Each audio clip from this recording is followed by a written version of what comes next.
భద్రాద్రి కొత్తగూడెం జిల్లా పాల్వంచలో రేషన్ కార్డులో పంపిణీ కార్యక్రమం ఏర్పాటు చేశారు. ఈ కార్యక్రమానికి ముఖ్య అతిథిగా కొత్తగూడెం శాసనసభ్యులు కూనంనేని సాంబశివరావు హాజరయ్యారు. పాల్వంచ మండల వ్యాప్తంగా సుమారు 1700కు పైగా రేషన్ కార్డులు లబ్ధిదారులకు రేషన్ కార్డులు పంపిణీ చేశారు. ఆయన రేవంత్ రెడ్డి ప్రభుత్వ అభివృద్ధి దిశగా ముందుకు సాగుతుందన్నారు కూనంనేని.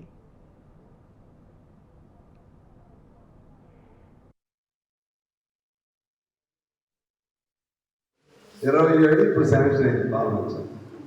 మీ అప్లికేషన్ ఇచ్చింది మీరు 2475 పెట్టుకున్నారు అప్లికేషన్.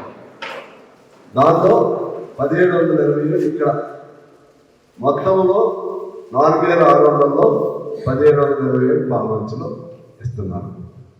అదేవిధంగా ఇంకా మిగిలిన పెండింగ్లో ఉన్నాయి, ఎంక్వైరీలో ఉన్నాయి.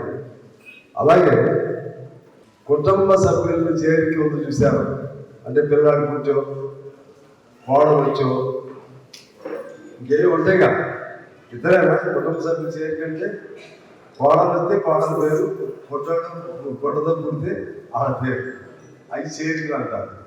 అవి అంత ఎన్ని చేర్చారంటే 3584 అప్లికేషన్లు పెట్టుకుంటే 3538 ఆ పేర్లు కూడా చేర్చారు. అర్థమైందమ్మా? శాంక్షన్ ఏమో కొత్త కార్డులే 1727, చేర్చిని ఏమో పిల్లగాళ్ళ పేరు కానీ కోడల పేరు కానీ చేర్చిని కానీ 3530.